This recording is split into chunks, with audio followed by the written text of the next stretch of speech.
하루는 천상의 천사들이 지상에서 가장 아름다운 것 세 가지를 구해오라 라는 명을 받게 됩니다. 천사들은 세상의 이곳저곳을 돌아다니면서 마침내 지상에서 가장 아름다운 것 세 가지를 구하게 됩니다.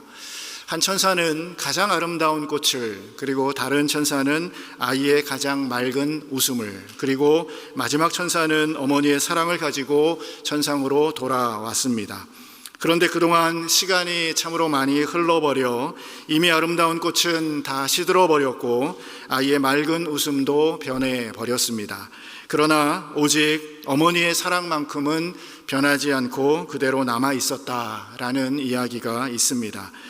여러분, 세상에서 가장 큰 사랑이 있다면 그것은 어머니의 사랑일 것입니다. 엄마, 어머니라는 이 단어만큼 아름답고 소중한 것은 없는 것 같습니다. 최근 몇 년간의 조사에 의하면 어머니 날에 받고 싶은 선물 1위는 항상 현금, 돈이었습니다. 그런데 반면에 다른 조사에 의하면 받기 싫은 선물 중에 성의 없는 현금이 그 순위에 올랐다라고 합니다. 서로 다른 결과처럼 보여지지만 이것은 자녀들을 향한 부모의 마음이 과연 어디에 있는지를 우리에게 잘 보여줍니다. 부모님들이 바라는 가장 큰 선물은 그저 돈이나 그저 현금이 아니라 자녀들의 정성과 마음이 아닐까 하는 그런 생각을 하게 되었습니다. 우리가 하나님의 말씀을 보면 성경은 효에 대해서 참으로 많이 강조합니다. 부모 공경에 대한 복과 그리고 그러지 않을 때 저주에 대해서 성경은 분명하게 우리에게 가르치고 있습니다. 자녀들아, 주 안에서 너희 부모에게 순종하라. 이것이 옳으니라. 내 아버지와 어머니를 공경하라. 이것이 약속 있는 첫 계명이니 이로써 내가 잘되고 땅에서 장수하리라. 여러분, 단순히 인간으로서 마땅히 해야 될 그러한 도리 차원에서 우리가 부모에게 순종하는 것이 아니라 부모에게 순종하는 것은 성경적으로 신앙적인 면에서도 매우 중요하다 우리에게 강조합니다. 여러분, 우리는 과연 어떤 부모에게 순종해야 할까요? 자녀에게 잘하는 부모에게만 할까요? 자녀에게 인정받을 만한 부모만을 말씀하는 걸까요? 공경받을 만한 부모에게만 순종하라 말씀하고 있는 걸까요? 성경을 보면 조건은 한 가지입니다. 너희 부모라고 말씀합니다. 부으면 된다라는 거예요. 믿는 부모이든지 믿지 않는 부모이든지 상관없습니다. 부모이기에 우리가 순종해야 하고 아버지이고 어머니이기에 공경해야 된다라고 성경은 우리에게 명령하고 있습니다. 그리고 이것이 약속 있는 첫 계명이라 말씀합니다. 여러분, 10계명을 보면 1계명부터 4계명은 하나님에 대한 계명입니다. 그리고 5계명부터 10계명은 사람에 대한 계명입니다. 하나님에 대한 계명과 그리고 사람에 대한 계명 사이에 위치해 있는 것이 바로 부모를 공경하라는 제5계명이라는 것이죠. 여러분, 하나님을 사랑하는 자는 부모를 공경하고 사랑해야 하며 부모를 공경하고 사랑하는 자만이 사람들을 사랑할 수 있다라는 의미일 것입니다. 특별히 제5계명을 통해 부모 공경에 대해서 말씀하면서 이 명령을 지킬 때 주실 복에 대해서 분명히 말씀합니다. 이 땅에서 잘 될 것이고 이 땅에서 장수하게 될 것이다. 우리 사랑하는 성도님들, 잘 되고 장수하는 복을 누리시기를 축복드립니다. 반면 부모를 멸시하거나 불순종하는 불효를 저지르는 자녀들에 대한 심각한 경고의 말씀들이 있습니다. 아버지나 어머니를 치거나 저주하는 자는 반드시 죽이라. 아비를 조롱하고 어미를 순종하기를 싫어하는 자의 눈은 골짜기에 까마귀에게 쪼이고 독수리 새끼에게 먹히리라. 부모를 경홀히 여기는 자는 저주를 받을 것이라. 여러분, 성경 곳곳을 향하여서 무섭게 우리를 향해 경고하고 있습니다. 여러분, 성경은 효와 불효에 대한 복과 저주의 말씀을 굉장히 분명하게 가르칩니다. 하나님께서 원하시는 것은 분명 우리 하나님의 자녀들의 행복일 것입니다. 우리가 자녀들의 행복을 바라는 것과 마찬가지로 하나님 아버지도 이 땅에서의 우리의 삶, 복된 삶을 하나님께서도 원하십니다. 그러기에 지금 하나님의 말씀을 통하여서 내 부모를 공경하라, 이 말씀을 너희들이 지키지 않을 때에 우리에게 내리실 저주에 대한 말씀이 아니라 이것을 너희들 꼭 지킴으로 말미암아 우리에게 복 주시기를 원하시는, 우리에게 복 주시기를 원하시는 명령인 것을 우리는 반드시 기억해야 할 것입니다. 예전에 잘 몰랐던 것들이 있습니다. 부모님들은 다 괜찮은 줄 알았던 것들, 부모님께는 그렇게 해도 되는 줄 알았던 것들, 부모의 위치가 되어보니 그러면 안 되는 것이었음을 알게 될 때가 많습니다. 내가 이렇게 하면 우리 부모님이 기뻐하시겠지, 내가 이렇게 하면 우리 부모님이 좋아하시겠지 생각했던 것들이 다 잘못된 생각인 것을 발견하게 됩니다. 여러분, 하나님을 섬길 때도 마찬가지입니다. 내가 이렇게 하면 하나님 기뻐하실 거야, 내가 이렇게 하면 하나님 좋아하실 거야, 스스로 자랑스럽게 생각하고 스스로 대견하게 생각했던 것들이 있습니다. 그런데 하나님의 마음은 다를 때가 있더라는 겁니다. 부모님도 마찬가지입니다. 여러분, 효라는 것은 내가 즐거운 것이 아니에요. 내가 좋은 것을 하는 것이 아닙니다. 부모님이 즐겁고 그리고 부모님이 기쁜 것이 되어야 그것이 바른 효이기 때문입니다. 여러분, 부모님들을 만나보면 자주 자녀들에게 거짓말을 하십니다. 나는 아픈데 다 없다, 나는 모든 것이 좋다, 선물도 필요 없다, 돈도 필요 없다, 바쁜데 뭐하러 오니, 괜찮다, 이렇게 말씀하시는 그 부모님의 마음에 대한 헤아림, 이해가 우리 가운데 분명 있어야 할 것입니다. 어머니 주일을 맞아 사랑하는 우리 어머니, 그리고 부모님을 어떻게 섬기는 것이 과연 올바른 것일까, 무엇이 하나님의 명령을 지켜 효를 제대로 행하는 것인지를 깨닫는 은혜가 있기를 바랍니다. 오늘 본문 말씀을 보면 분명하게 이렇게 말씀합니다. 내 부모를 즐겁게 하며 너를 낳은 어미를 기쁘게 하라. 여러분, 부모의 마음을 즐겁게 해드리고 기쁘게 해드리는 것, 부모님께 걱정과 근심이 없도록 해드리는 것이 가장 큰 효도라는 겁니다. 과연 우리는 어떻게 해야 할까요? 22절의 말씀을 보시면 너를 낳은 어미에게, 아비에게 청종하고, 너를 낳은 아비에게 청종하고 내 늙은 어미를 경히 여기지 말지니라 말씀합니다. 여러분, 우리가 부모를 기쁘게 해드릴 수 있는 첫 번째 비결이 있다면 그것은 부모님의 말씀을 잘 듣고 부모님을 무시하지 않는 자녀가 되어야 한다는 것입니다. 너를 낳은 아비라는 말씀은 너에게 생명을 준이라는 의미가 담겨져 있습니다. 여러분, 물론 하나님을 통해서 부여된 생명입니다. 하지만 육신의 부모를 통해서 우리가 태어난 거예요. 사람이 태어나서 맺는 첫 번째 관계가 바로 부모와의 관계입니다. 여러분, 이것은 우리의 선택이 아닙니다. 하나님의 뜻 안에서 맺어지고 이루어진 거룩한 관계라는 거예요. 그러기에 부모님의 말씀을 우리는 청종해야 한다는 거예요. 여러분, 청종이라는 것은 주의 깊게 듣는 것을 말합니다. 관심과 애정을 가지고 귀를 기울이는 것을 청종이라고 이야기를 합니다. 여러분, 사실 나이 드신 부모님을 모시다 보면 부모님들께서 같은 말을 계속해서 반복하실 때가 많습니다. 때로는 귀가 잘 들리지 않으시기 때문에 그 목소리가 화가 난 듯 커질 때도 있습니다. 그때 우리는 생각하죠. 왜 저러시나?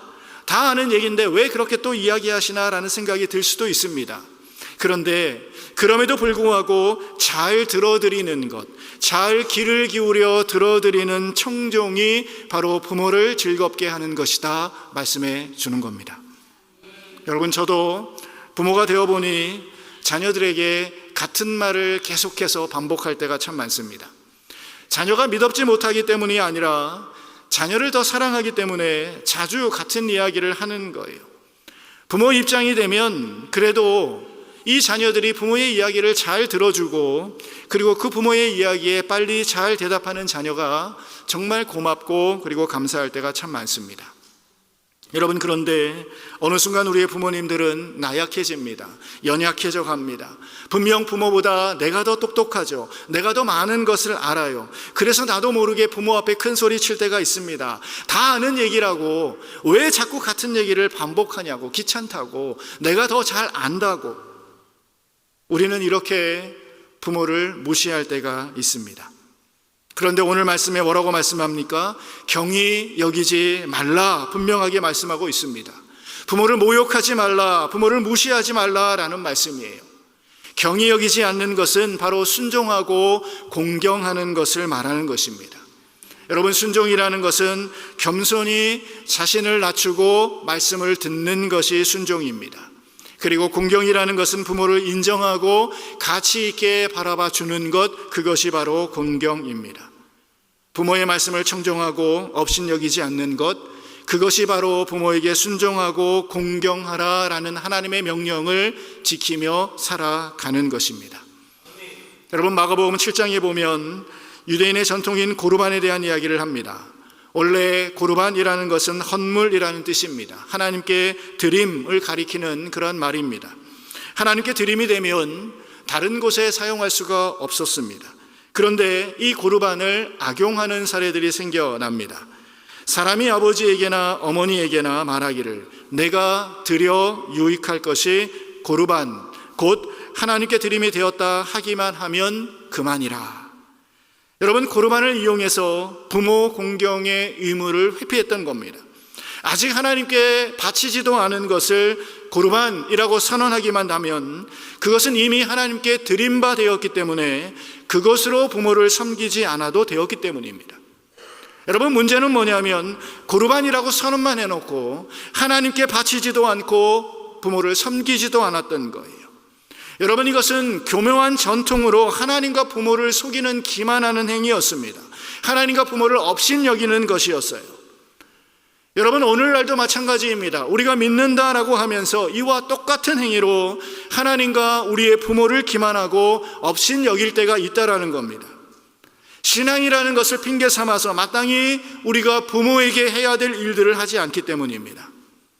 마치 모든 교회의 일들은 자기가 다 하는 양 교회 일을 핑계 삼을 때가 참 많습니다.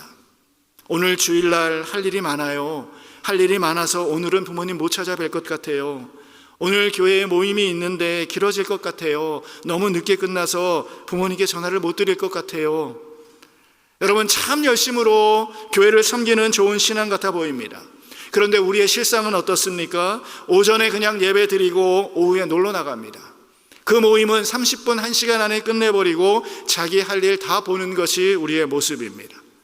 마치 신앙과 믿음 때문이라는 이유로 우리는 부모를 경히 여기고 돌보지 않을 때가 있더라라는 거예요.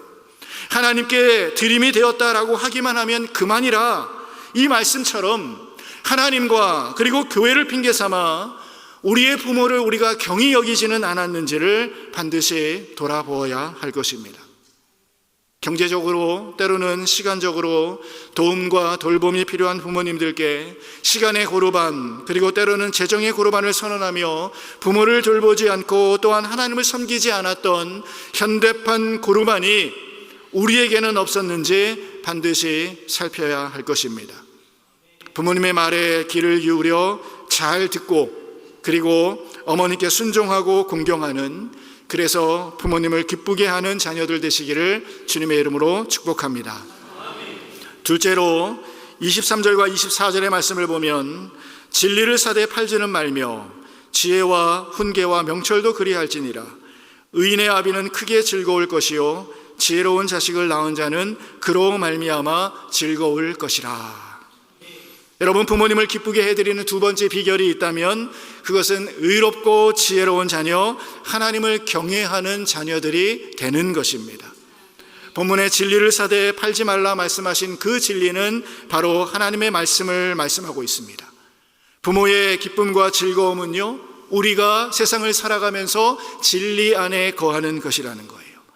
단순히 물질적으로 섬기고 정신적으로 감정적으로 편안하게 해드리는 것을 넘어서서 우리의 자녀들이 믿음과 신앙을 지키며 살아가는 것이 참으로 부모를 기쁘게 해드리는 효도라는 것입니다. 본문에서 의인의 아비 그리고 지혜로운 자식을 낳은 자는 즐거울 것이다 라고 말씀하고 있습니다. 여러분, 이것은 자녀들이 하나님 앞에서 바로 서고 자녀들이 하나님을 경외하고 하나님의 뜻대로 살아가는 것이 효이고, 그것이 바로 부모의 즐거움과 기쁨이 된다라는 것입니다. 여러분, 그런데 성경의 방법이 아닌 세상적인 방법으로, 때로는 불의한 방법으로 살아가는 그러한 자녀들은 오히려 부모의 근심과 그리고 아픔이 될 때가 많습니다. 성경을 보면 엘리 제사장의 아들 홈리와 비느하스가 있었습니다. 이들은 제사장의 아들이었음에도 불구하고 불량하기 그지없었습니다. 하나님께 드리는 제사를 멸시합니다. 하나님께 바쳐지는 그런 제물도 그들이 먼저 취합니다. 성전에 시중드는 여인들을 겁탈합니다. 이들은 아버지의 훈계를 듣지 않았습니다. 부모인 엘리의 마음이 과연 어떠했겠습니까? 여러분, 그 결과 홈리와 비느하스는 전쟁에서 죽게 됩니다. 그리고 그 소식을 전해들은 엘리도 죽게 되는 비참한 결과를 가져왔습니다. 여러분, 하나님의 말씀 따라 사는 자녀들이 아니라 불의한 자녀들을 바라보는 그 부모의 마음은 결코 편하지 않다라는 거예요.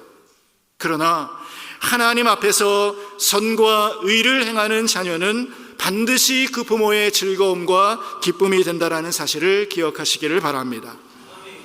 오늘 본문 앞부분 17절에도 이렇게 말씀합니다. 죄인의 형통을 부러워하지 말고 항상 여호와를 경외하라. 여러분, 자녀들이 죄를 멀리하고 하나님을 경외하며 살아가는 것, 그것보다 더 큰 부모의 기쁨이 어디에 있겠습니까? 우리를 향해 항시 말씀하시잖아요. 예수 잘 믿어야 된다. 하나님 잘 섬겨야 된다. 주일날 교회 꼭 가야 된다. 여러분, 우리의 부모님으로부터 항상 듣던 말씀들 아닙니까? 하나님을 경외하는 삶, 지혜로운 삶은 하나님을 기쁘게 하실 뿐만이 아니라 우리 부모의 최고의 기쁨이 된다는 것입니다. 레위기 19장 3절의 말씀을 보면 너희 각 사람은 부모를 경외하고 나의 안식일을 지키라, 이렇게 말씀하고 있습니다. 여러분, 우리가 경외라는 이 단어 하나님을 향하여서 사용합니다. 하나님을 경외한다 할 때 그 경외라는 단어를 지금 이 본문에는 부모님께 사용하고 있는 거예요. 부모를 경외하라. 그리고 그 부모를 경외하는 것과 안식일을 지키는 것과 함께 명령을 내리고 있습니다. 여러분, 이 말씀이 무슨 의미일까요? 레위기 19장을 보면 거룩에 대한 말씀들로 시작을 합니다. 너희는 거룩하라, 나 여호와는 너희 하나님이니 거룩함이라 라고 말씀하고 있습니다. 그러면서 그 거룩함의 첫 번째 명령으로 무슨 얘기를 하냐면 부모를 경외하라 라고 말씀하고 있습니다. 그리고 이어지는 말씀을 통하여서 안식일을 지키라, 그리고 이어지는 말씀을 통하여서 십계명의 제1계명과 2계명을 차례로 기록하고 있습니다. 여러분, 거룩이라고 생각하면 우리는 십계명이 제일 먼저 나와야 할 것 같은데 부모 공경을 제일 먼저 말씀하고 있습니다. 여러분, 참 깊은 의미를 담고 있는 것 같아요. 거룩의 삶이라는 것의 그 시작은 부모를 경외하는 것부터라는 거예요. 그리고 그 부모를 경외하는 것이 하나님을 경외하는 것의 시작인 것을 우리에게 알려주고 있습니다. 이 땅에서 하나님의 대리인인 부모를 공경하는 것이 얼마나 중요한 일임을 우리에게 가르쳐 줍니다. 여러분, 자녀된 우리들이 하나님의 뜻을 분별하고 그리고 하나님과 우리의 부모님들을 경외하는 지혜의 삶을 살아서 우리의 부모님을 기쁘게 하는 그런 자녀들 되시기를 주님의 이름으로 축복합니다. 세 번째 26절을 보면 내 아들아 내 마음을 내게 주며 내 눈으로 내 길을, 나의 길을 즐거워할지어다 말씀합니다.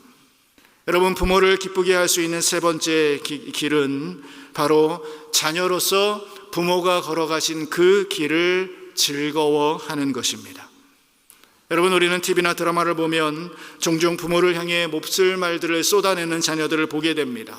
부모로서 나에게 해준 것이 뭔데 왜 나를 낳아서 고생시키냐고, 난 엄마 아빠처럼 절대 살지 않을 거라고 해서는 안 될 말들을 쏟아냅니다. 자신의 부모를 인정하지 않습니다. 부모를 부끄러워할 때가 있습니다. 여러분, 그런데 우리의 부모들은 자신이 걸어온 그 길을 인정받기를 원합니다. 물론 하나님께 먼저 인정받는 것, 그런 길, 그런 인생길이 되어야 되겠죠. 그런데 자녀들을 통하여서 부모 자신이 먼저 걸어간 그 인생길을 자녀들에게 인정받을 때 그것보다 기쁘고 즐거운 것이 없을 것입니다. 저의 지금의 인생은 다 부모님 때문입니다. 부모님이 제 인생 가운데 최고이십니다. 최고로 존경합니다. 여러분, 한국의 부모님들 어떻습니까? 자녀를 위해서 수많은 희생들을 합니다. 어렸을 때는 좀 더 자녀들에게 좋은 것을 먹이고 좀 더 자녀들에게 공부를 잘 시키기 위해 밤낮 없이 일을 합니다. 그 아이들이 자라 청소년이 되면 사춘기의 아이들을 이해하기 위해 수많은 인내가, 참음이 필요합니다. 자녀들이 청년이 되면 어떻습니까? 그들의 마음이 상할까 봐 이제는 함부로 이야기하지도 못하고 그저 마음만 졸일 뿐입니다. 자녀들이 결혼하고 가정을 꾸리면 다 끝난 것일까요? 이들이 잘 살고 있는지, 힘든 것은 없는지 걱정하며 눈물로 기도하는 것이 우리의 부모입니다. 그러다 보니 어느새 늙고 그리고 연약하고 나이가 들었습니다. 이것이 우리의 부모의 인생이고 걸어온 길이었다라는 겁니다. 이런 부모님을 향하여 우리는 고백해야 할 것입니다. 아버님, 어머님 때문에 우리가 이 자리에 있습니다. 아버지, 어머니의 걱정과 기도 때문에 우리가 이렇게 잘 살아가고 있습니다. 부모의 직업이 별 볼 일 없어도, 부모가 능력이 없어도, 부모가 연약하고 힘이 없어도 부모의 자녀인 것, 제가 아버님의 자녀인 것, 제가 어머님의 자녀인 것이 자랑스럽습니다. 여러분, 바로 이런 고백이 우리의 부모의 즐거움과 그리고 기쁨이 되어줄 줄로 믿습니다. 더 나아가 부모와 함께 하신 그 하나님의 인도하심과 그 은혜도 우리가 바라볼 수 있어야 합니다. 부모의 길 가운데 동행하신 하나님의 손길과 인도하심을 기억하면서 우리가 그 길을 따라가야 합니다.